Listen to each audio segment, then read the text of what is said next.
Baik, mari kita dengarkan pemaparan Roy Kiyoshi. Handphone segala macam tolong di-silentkan.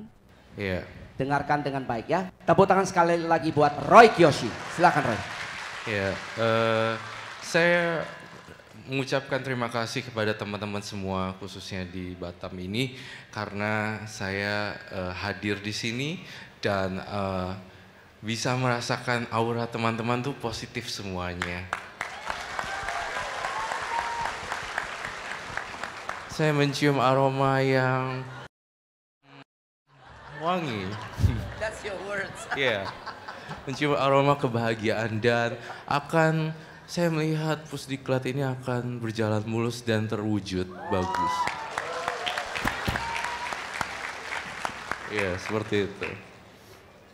Dan juga tidak lupa juga saya mengucapkan terima kasih juga kepada seluruh panitia yang telah menyelenggarakan ini dengan baik ya. Dan servisnya bagus sekali, semuanya oke dan ya saya cukup bahagia sekali. Saya berdoa dan dari tadi saya berdoa dari hati yang paling dalam ya. Semoga Pusdiklat ini benar-benar habis ini berubah kok langsung kejadian. Pokoknya lancar.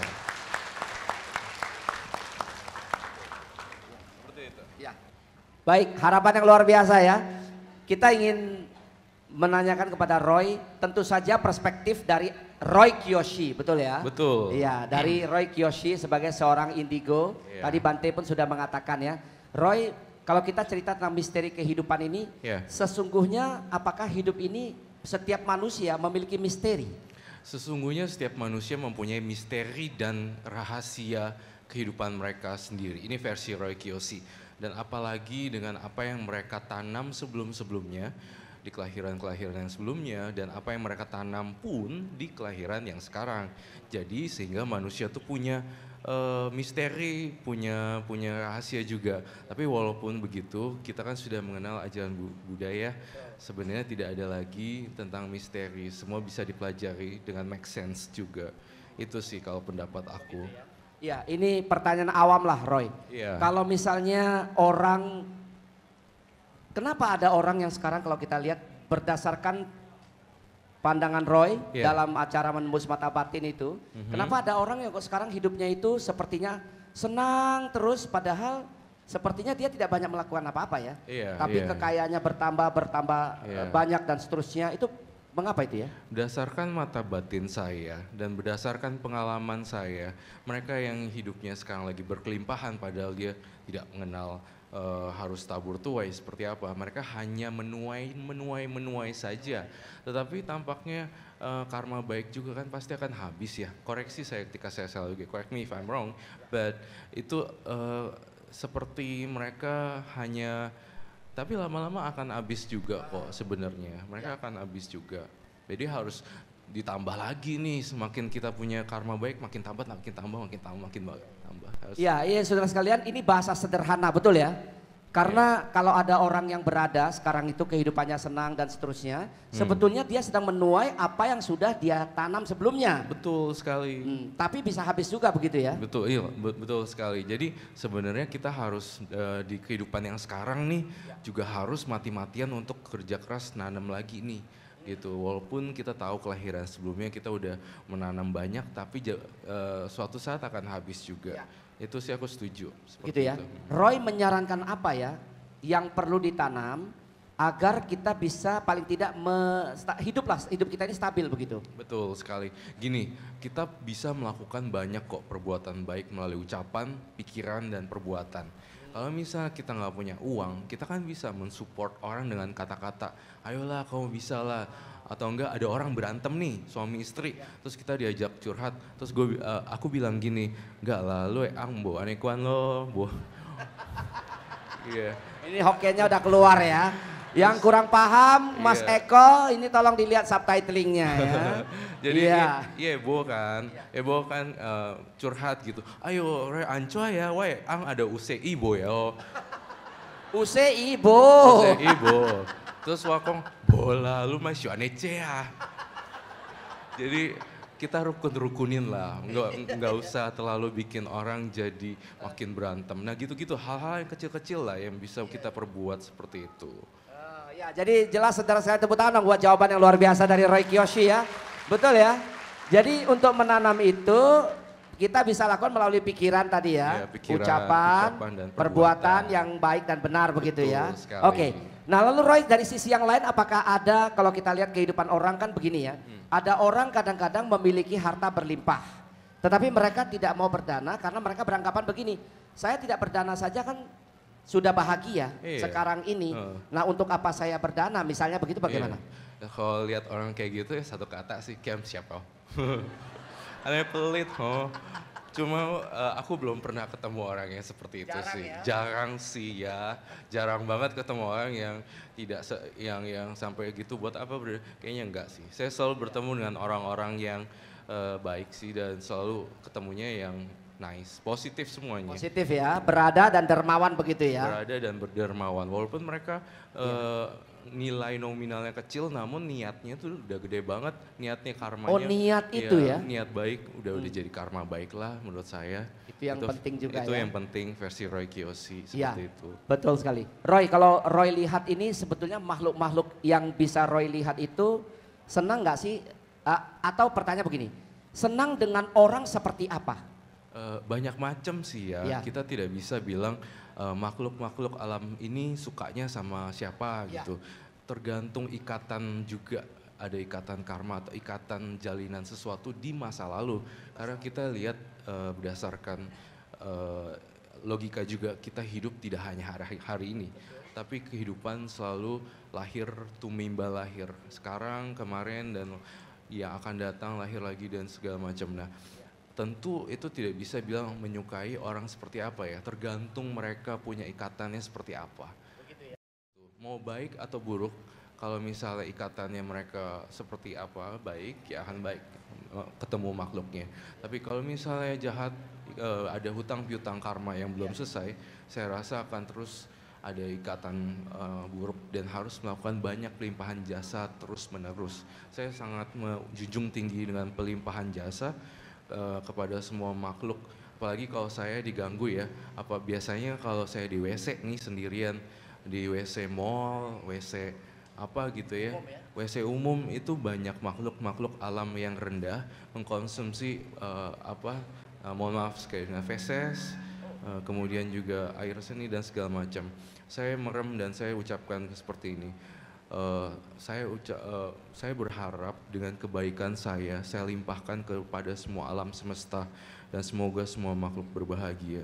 Sadu, sadu, sadu, seperti itu. Luar biasa ya, tepuk tangan buat pengalaman yang luar biasa ya. Ya, oh jadi di tempat umum pun ada yang seperti itu ya, banyak ya? Iya banyak, jadi diceritainnya sih serem ya, maksudnya aku ngelihat jelas banget dengan mata kepalaku mereka tuh diem-diem mengkorek-korek WC gitu, kemudian jadi bahan konsumsi gitu, dan ternyata itu bener sih, memang ada. Bisa dilihat ya, luar biasa ya, jadi agak ini. Lalu kepada makhluk apakah makhluk-makhluk yang ini tidak mengganggu? Maksud saya apakah makhluk-makhluk yang bermoral, makhluk-makhluk yang biasa saja atau yang mereka senangi saja meskipun tidak bermoral makhluk itu akan diganggu atau tidak diganggu, itu syaratnya apa ya? Gak ada syarat khusus sih sebenarnya. Gak ada khusus ya? Gak ada. Semuanya tidak ada benteng khusus. Ini versi Roy, tidak ada benteng khusus antara mereka diganggu atau tidak, menyukai atau tidak, seperti itu. Jadi semua itu terjadi karena ada sebab dan akibat sih sebenarnya. Lebih ke soal sebab akibat ya? Iya. Oke. Nah berikutnya pertanyaan misalnya begini Roy. Kadang-kadang ada, utamanya di kalangan Tionghoa ya? Iya. Kalau kita misalnya usaha kurang lancar, kurang bagus. Ada yang mengatakan mungkin posisi makam. Makam orang tuanya mungkin tidak pas, perlu digeser, perlu ini dan itu. Secara menembus mata batin itu ada nggak hal-hal seperti itu? Kalau versinya aku sendiri, aku tidak terlalu memupuk ke arah sana. Aku lebih berpacu pada apa yang kamu lakukan udah cukup baik apa belum, seperti itu. Gitu. Jadi sebenarnya ada hal yang berbeda ya. Orang lain mungkin nganggap saya terlalu harus kuburannya ngadep ini, ngadep itu, ngadep itu. Tidak begitu ya? Saya tidak melihat seperti itu. Tapi lebih ke arah kalau misalnya kamu berbuat baik banyak, udah gitu melakukan hal-hal yang dihindari, melakukan pokoknya Pancasila Buddhis juga kita jalanin. Minimal 5 itulah ya. Minimal 5 Pancasila Buddhis. Kita tuh kayaknya udah nggak perlu dengan hal-hal seperti itu. Satu lagi cerita ya, saya pengen cerita aja, tapi bukan berarti saya nggak setuju nih gitu. Kalau bakar kertas, itu rumah-rumahan, kalau makanan bakso beneran kan? Dari baju beneran dibakar. Tapi kenapa kalau kenapa nggak rumah beneran gitu loh? Iya nggak sih? Itu tuh aku selalu berpikir dan nggak ketemu jawabannya sampai sekarang. Dan itu make sense kan ya, Mr. Po? Bagi saya melakukan pelimpahan jasa itu sudah cukup. Jadi kayak bakar-bakar. Oh iya, ini lu punya ini, kamu harus dibakar nih rumahnya, bakar kertas rumah nih supaya dia punya tempat tinggal. Terus saya mikir bakar rumah sekalian aja yang gede, biar arwah-arwahnya semua. Itu kan sebenarnya salah ya menurut aku. Tapi ya udah anyway, itu kan tradisi, saya juga gak berani inilah. Saya cukup tahu aja. Baik, soal tradisi Honghya mah nanti betul iya ya walang lo. Iya loh, nanti Honghya mah. Itu ya Paisya, ini Paisya. Itu tangan buat beliau ya. Tapi benar juga ya, betul ya. Cuma memang adat ini sudah ada kan ribuan tahun ya kan ya Roy ya. Iya. Kita pasti kan menghormati lah gitu ya. Cuma ini karena beliau tadi tergelitik aja begitu ya. Iya. Iya kan, kok bakar yang lain kok kayaknya palsu, rumah kenapa nggak asli gitu ya. Iya kira-kira seperti itu. Oke, baik Roy. Berikutnya adalah begini.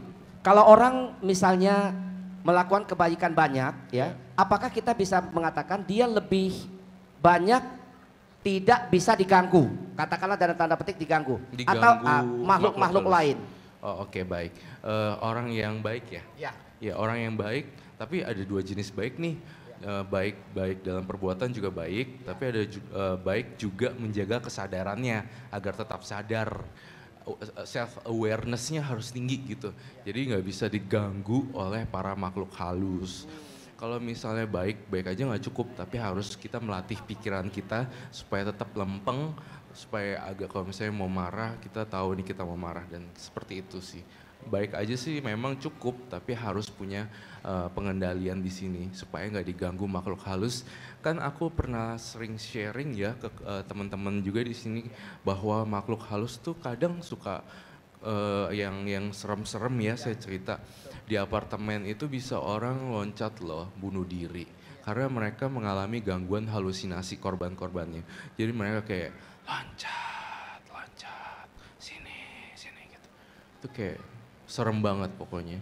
Loncat, kamu loncat, langsung. Jadi makanya kita harus dibekali benar-benar bagus deh, bawa diri kita banyak cohosim, terus udah gitu juga banyak pelimpahan jasa, kesadaran kita harus tinggi. Ya udah itu aja sih kuncinya. Iya, sudah saya lihat sudah mulai agak-agak silent. Suasana sudah terbawa menembus batin. Jangankan sono, gua aja serem. Gua aja serem juga kan. Saya lihat acaranya itu dengan artis-artisnya, beberapa kan saya berteman dengan mereka kan. Saya tanya, takut beneran gak sih? Beneran takut katanya. Beneran takut gitu ya. Kadang saya juga lagi pas bawain itu takut juga beneran. Iya. Lo beliau aja takut, siapa yang berani ya? Iya beneran, aku takut juga loh. Takut juga. Mereka agresif juga. Dan beberapa bagian gini, mereka ada orang yang coba-coba ilmu atau apa, pengen show off atau segala macam itu pengen menguji gitu ya. Jadi datang ke acara tersebut, lalu tiba-tiba dia pakai kekuatan ilmunya, lampunya jatuh gitu, pakai jin-jin, nggak tahu lah pakai apa itu. Itu yang bikin saya parnoan gitu. Untung saya nggak kena lampu gitu ya. Jadi hal-hal kayak gitu yang bikin saya takut. Mereka tuh orang-orangnya yang datang ke acara tersebut kan memang punya macem-macem pikiran, mau ngapain, mau nguji, mau show off, mau apa. Kan sampai beda-beda. sekarang masih ada itu ya? Justru yang menembus mata batin ini pelaku semuanya nih. Yang pelaku semuanya. Cokong tahu gitu. Cokong tahu ya? Cokong tahu. Jadi Percaya. Jadi ini semua mereka lakuin cokong kau buat orang tutup punya teman bisnis, paham yang gitu-gitu sih. Ya kira-kira di sini cokong tawe lang bu. Enggak kalau uas yang lo saya nggak. Walaupun kia juga. Bola, uah. Gimana? Loh ini serem loh. Kemarin viral ya Mas Adit ya. Ini manajernya Roy Kiyoshi kemarin viral tuh yang gelas ya? Mangkok. Gelas apa piring mangkok ya? Mangkok bisa jalan loh. Iya loh, heran. Iya kan? Heran itu juga. kan asli itu bukan di setting dari studio kan? Bukan settingan sama sekali dan itu asli. Dan sampai pulang pun saya masih berpikir keras gitu. Kenapa ya mangkoknya bisa jalan sendiri gitu. Aneh, bener-bener aneh banget. Begitu ya? Iya. Oke, jadi hati-hati saudara sekalian. Jadi mohon izin kepada Anda yang punya ilmu dan duduk di sini. Mohon jangan mengganggu kami berdua. Iya. Di sini kami cuma mau talk show baik-baik menghibur orang. Iya. Dan mencari dana buat pusdiklat. Iya. Iya ya, jangan diganggu. Enggak ada. Oke Roy, pertanyaan berikutnya. Boleh. Kan Roy bisa melihat makhluk-makhluk ini ya. Pertanyaannya apakah makhluk itu bisa tolong digambarkan tidak ya sesuai dengan apa yang Roy lihat tuh bentuk mereka sebetulnya seperti apa sih? Bentuk mereka sebenarnya ada yang seperti manusia, ada yang seperti manusia biasa, tapi ada juga yang bermuka rata seperti itu. Dan ada kondisi-kondisi di mana makhluk tersebut tenggorokannya kecil kayak lubang jarum, tapi benar-benar nggak bisa ngerasain apapun dan menderita. Ada yang arwah yang meninggal itu bolak-balik kayak loncat lagi, loncat lagi, loncat lagi. Saya tidak menyebutkan apartemen di mana itu salah satunya di Jakarta terkenal juga. Begitu dia bunuh diri, saya ngelihat jenazahnya dan besoknya saya lihat apartemennya lagi. Saya mempunyai firasat batin bahwa kok dia akan melakukan itu terus dan pengulangan terus. Padahal sudah mati ya? Padahal sudah mati gitu, tapi kok saya ngerasa dia loncat lagi, cep gitu. Sambil perempuan ini nangis kemudian loncat lagi, terus nangis besoknya loncat lagi, kayak melakukan pengulangan gitu loh. Nah ini mungkin Bante yang bisa lebih menjelaskan kali ya, tapi saya hanya melihat dan men-share apa yang saya lihat. Susah juga untuk dijelaskan kenapa ini bisa mereka loncat terus dan mereka itu. Baik sebagai etika umat awam lah menguak misteri hidup ini kan banyak ya. Kita umat awam kadang-kadang apa saran Roy kalau kita pergi ke sebuah tempat baru misalnya. Apakah itu WC, apa rumah tua, apakah rumah ibadah dan sebagainya. Apa saran Roy? Aku saranin dari sisi spiritual dulu deh. Kalau masuk ke rumah-rumah baru, ke tempat baru, hotel baru, ucapkan permisi dulu gitu ya. Kalau yang Muslim assalamualaikum, kalau misalnya yang itu yang sesuai agama ya. Sesuai agama lah, pokoknya misi dulu. Terus udah gitu kedua adalah saran saya untuk yang agak modern versi Roy. Buka YouTube, buka TV, nggak usah nontonin, buka suara air keran, kemudian buka lampu semuanya, gitu. Kenapa begitu? Soalnya setiap saya ke hotel baru ya, kok gua jadi merinding ya? Jadi itu salah satu buka lampu semua, buka keran air, buka TV. Buka TV, karena TV sama makhluk halus itu gelombangnya ada frekuensinya tuh agak-agak sama. Jadi ketika kamu ingat kan handphone zaman dulu sama radio, kadang kalau mau telepon bunyi keretek. Betul, kresek begitu ya. Mirip gelombangnya gitu. Makanya ini kenapa aku butuh TV atau butuh gadget seperti YouTube lah. Nggak usah ditonton, bikin suara aja, buka aja, suaranya kecilin gitu. Dan itu bisa bikin kayak ruangannya jadi beda gitu, nggak kayak sepi banget. Berapa lama itu melakukan itu? Aku rasa berapa lama kayak setengah jam doang juga, toh udah berubah suasananya, nggak jadi gelap lagi kan. Dan Roy sampai hari ini masih melakukan itu? Roy kemana-mana ngelakuin itu sih jujur. Masih ya? Lampunya Roy nyalain, masih. Tapi sebenarnya ini bukan kepercayaan ya, hanya saja satu apresiasi kalau saya ini anak baru di sini nih, gitu. Saya nggak tahu kalian itu siapa, mungkin ada makhluk halus apa-apa, saya pinjam tempatnya sebentar, seperti itu. Luar biasa ya, tepuk tangan buat jawabannya ya. Sudah bisa diikuti saudara sekalian ya. Kalau saya Roy punya satu kebiasaan, kalau pergi-pergi ke penginapan kan pindah-pindah kadang kan, saya ketuk pintu kalau tidak ada belnya, ketuk pintu, ya atau saya bel. Nah suatu hari pernah bellboynya yang membawakan koper saya bilang gini, loh kenapa bapak bel? Kan bapak tamunya. Saya bilang sama dia, lu adik nggak tahu tiba-tiba saya bel ada yang buka ciluk bah. Iya ya. Sudah benar ya? Benar. Nah itu dong. Makanya benar. Saya selalu bel itu, bel dulu istilahnya tadi kan Roy bilang kulonwon, assalamualaikum gitu-gitu ya. Permisi dulu itu kan tidak ada salahnya kan ya? Iya justru itu. Iya. Tapi kalau pencet bel tiba-tiba orangnya agak iya soalnya pernah kejadian. Pencet bel, cari siapa pak? Loh kok ada orangnya? Salah kamar. Ternyata kuncinya ganda, mungkin kan kita nggak tahu ya kan ya kejadian. Nah Roy satu lagi nih, saya ini pengalaman saya nyata nih. Di sini ini kota apa ini ya? Batam. Sampai lupa saya. Saya pernah di Kalimantan, ini cerita serius ya, cerita serius. Di Kalimantan ya, di Kalimantan atau Surabaya. Saya tidur di Kalimantan di Tarakan, Kaltara, Kalimantan Utara. Saya tidur sebelah itu nggak ada orang, tapi tiba-tiba untungnya saya tanya besok paginya ya, kalau malam itu juga saya tanya, saya nggak bisa tidur semalaman. Itu jam 12:30 malam seperti mungkin ada yang pernah mengalami begitu ya mungkin. Itu ada yang geser meja, ada yang geser kursi, lemarinya tiba-tiba terbuka dan seterusnya. Jadi mengganggu saya. Tapi karena saya ya tingkat spiritualnya lumayan. Iyalah pasti. Baca parita. Baca parita sebelum tidur, kayaknya tidur saya besok pagi. Siangnya selesai acara saya di hotel itu, saya tanya OB, Mas itu sebelah ada siapa? Jam 12 lewat kok kresek-kresek tuh mengganggu sekali. Dia bilang, oh nggak ada orang pak. Loh itu meja siapa yang geser? Ya maaf ya pak ya, sudah begitu biasanya pak. Nah kalau yang kayak gitu gimana ceritanya coba? Iya udah kalau kayak gitu udah nggak bisa diapa-apain ya dari sononya. Itu ada makhluk lain atau ada apa maksudnya? Mungkin ada dua jawaban di sini. Antara satu itu makhluk halus atau kedua adalah memang mungkin salah dengar seperti itu. Oh salah dengar. Halusinasi. Halusinasi. Iya. Oh berarti gua gila dong ya. Kadang kan udah aneh cuan ya. Aneh cuan ya. Kadang kita bunyi-bunyi itu kadang bisa kita begitu ya. Bisa gitu juga. Oke, nah kembali ke soal yang tadi ini menarik ya. Misalnya kita nggak usah cerita hotel ini karena kita nginep di sini kan. Oh iya. Nah ya.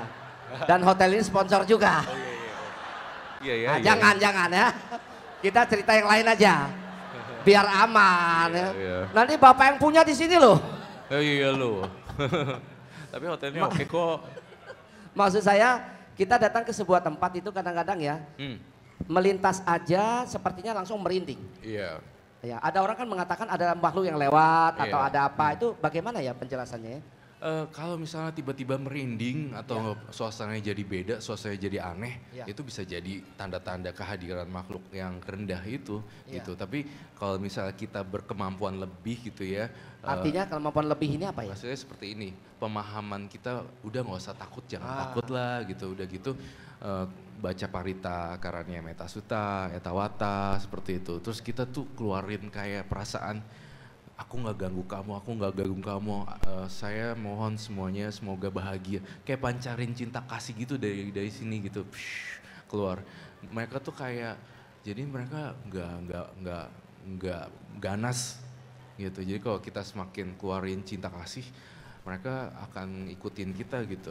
Bukan justru melawan atau apa ya? Bukan, jangan. Atau mengusir barangkali? Jangan, terkadang makhluk-makhluk itu nggak bisa diusir atau gimana ya, karena mereka udah duluan di sana juga sebelum kita.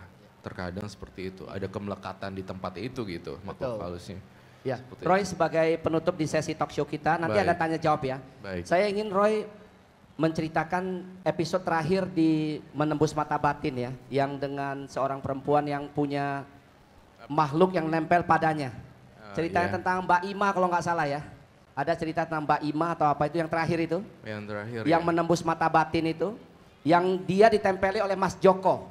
Mas Joko. Oleh Roh Joko atau siapa begitu? Iya. Ingat nggak ceritanya? Lupa. Oh lupa saking banyaknya. Aku nggak inget sama sekali.